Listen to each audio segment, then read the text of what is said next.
Hey guys, it's Stephanie. I am doing my Booktubeathon video day 4. Late as always. I think it's like 12 o'clock or something like that. But anyway, I'm sorry it's late. It's, well, it's been a week. Well, let's just put it that way. I did actually end up finishing my series. So I'm super excited about that. And I actually ended up finishing another book. I'm not quite sure how this happened considering I worked a double yesterday. I don't know.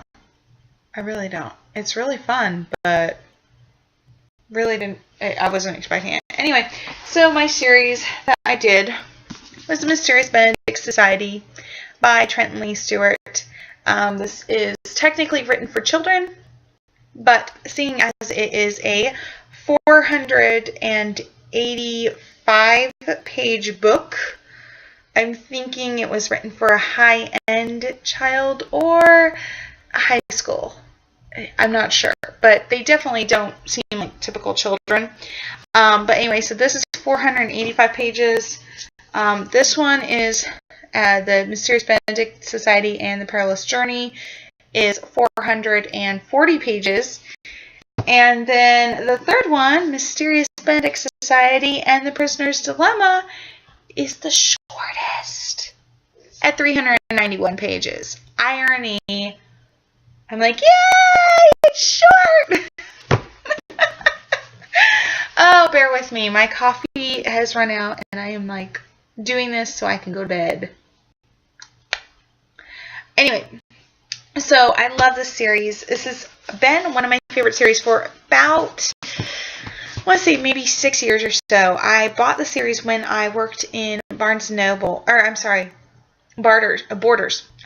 bought it when I worked in Borders, and when those were still around. Moment of silence for our lost Borders. They had the greatest journals ever.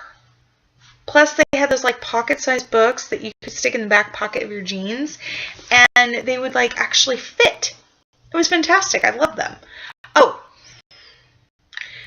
I will say something about how many words I'm saying in a minute. I will do my series review first. Anyway, they're written for children, but I always recommended adults to read them. I read them, fell in love with them. They follow 4 orphans who really are, 3.5 orphans basically, who really are just extraordinary children looking for challenges. You've got Rainy Muldoon, who's kind of like the inquisitive thinker person, kid, kind of like the unnatural leader. You have Kate Weatherall, who is someone who's ran away from the orphanage to join the circus and like can do all these tricks and stuff like that. And she's very ingenious in what she uses to do. You have Sticky Washington, who everything he reads he remembers, so it sticks in his head. That's who he got his nickname. And then you have Constance Contraire, who is an annoying little brat. No, seriously, she's just very defiant and very rebellious, and she refuses to do anything that anyone tells her. So these 4 basically make up a team. They're brought together by the mysterious Mr. Benedict to bring down the forces of evil. When I put it like that, it actually sounds really weird, but it's actually a really great book. They don't do that annoying thing where they're written for children, but the author really demeans children and makes sure that the adults are like the prime people who are winning. This one actually really takes into consideration that these kids are capable and that children can do extraordinary things and they can beat bad guys. And I love it because there's this one scene where they're all like, well, we're kids, and Mr. Benedict literally says, hey, you guys are more than a match for the villain. And so it's really a great, emboldening, empowering kid book. I cannot tell you how many times I saw people buy this because I would recommend it. So it's an amazing book. amazing series. You need to get it. It's worth it. I love this series. Probably my only complaint that I have is the ending in the trilogy, because they actually end so you know there's not going to be another one. Like, they tie up everything really nice. Little bow. No more. There is a prequel to it, which is The Extraordinary Education of Nicholas Benedict.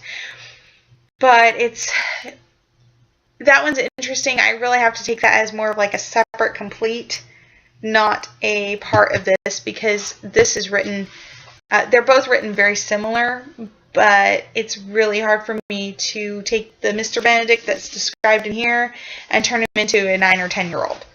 So I really just kind of have to go, this isn't actually Mr. Benedict. It's a weird thing I have to do.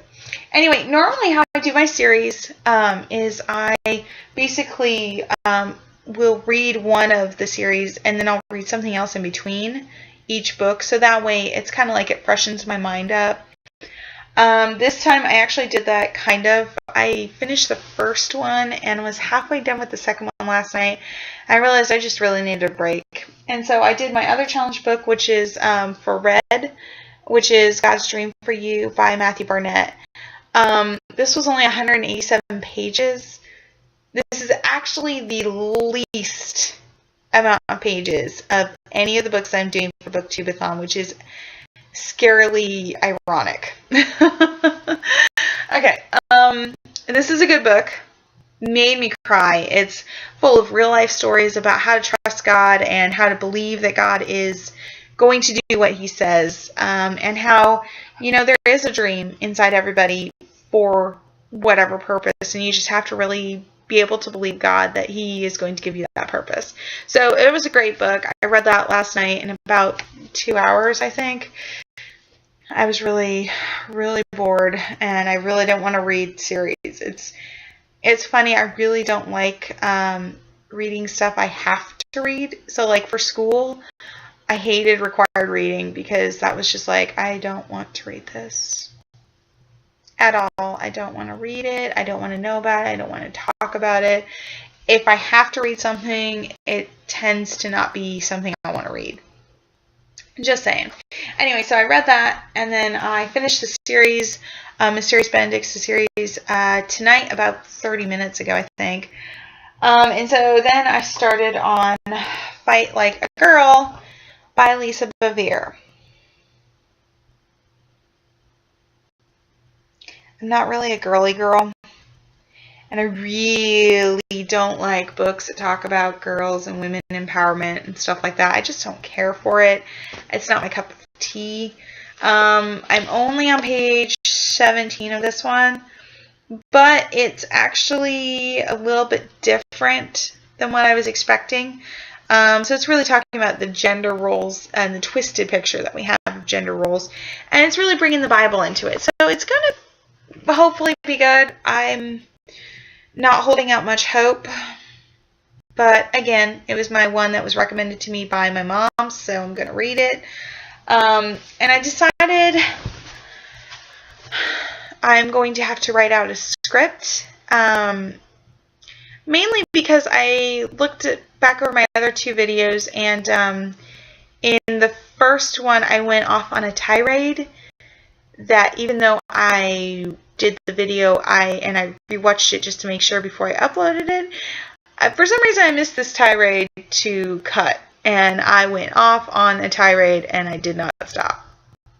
That was fun. And in my second one, I used scavenger hunt 4 different times to describe 2 different books, and I used the word interesting 18 times when reviewing those 3 said books, which just tells me I need to find a concordance. Not a concordance, sorry, a thesaurus. Anyway, so I'm sorry for how many repetitive words I used last time. Contrary to popular belief, I actually do have quite a good vocabulary. And I wanted to, I know this is not part of the Booktubeathon, but I just kind of want to do it, is I'm going to recommend a book pretty much at the end of each video. One I've seen, not one I've seen, one I've read, one I'd like, one that is definitely helpful. So this week I am recommending Adulting, How to Become a Grown-Up in 468 Easy-ish Steps. It's late. And this one's by Kelly Williams Brown. Now, if you're a young adult, 16, 17, 18, 35, 23, you need to buy this book. You need to rent this book. You need to read this book because it basically goes through a lot of stuff that adults don't really tell you, but you're kind of expected to know once you get out into the real world. Stuff like car loan, send a thank you note, ways to cook things. Step 69 says, do put produce in the crisper drawer. Step 36 says, be mindful about your garbage. Step 243, don't be wrinkled. Step 246, sort by colors to wash. Step 404, know what some serious medical warning signs are. Step 465, if they won't have a conversation, disengage. Step 38, master other basic toilet repairs. Step 106, quit talking about your own body. Step 109, rescue a conversation from the brink of disaster. Step 220, hold a clothing swap. Step 223, if you're trying to go to a schmancy restaurant that you can never afford, go at lunch. Anyway, it's full of tips and tricks and ideas and plans and things that you just... I'm 30 and I wish this would have come out not 20 years ago. I wish this would have come out when I was 20 because there's so much good stuff in here and it would have been great to have when I was 20, 21, 22 and had no clue what I was doing but thought I did. This is what you need. Spoiler though, there is some strong language used in one of the chapters. I believe it's the one talking about money. She uses the F word a couple times, but if that offends you, you should just know that it's going to be in there. But anyway, it's an excellent read. It's full of practical advice, like, you know, what to do when your AA runs out, how to choose insurance, how to save, that sort of thing. Stuff that people really should know, but don't. So anyway, Adulting. It's by Kelly Williams Brown. You guys should check it out. And that's really all I have for today. So hopefully you guys are having a great night. You're sleeping or you're reading, depending on if you're on Booktubeathon or not. If you liked this video and you want to see some more, don't forget to click the like button and also the little subscribe button by my name. I would really appreciate that. I promise my videos are going to be better someday. Probably not tomorrow, but someday when I'm not posting them at 12 o'clock at night. Anyway, guys, have a great night. Hope you're reading a ton, and peace out.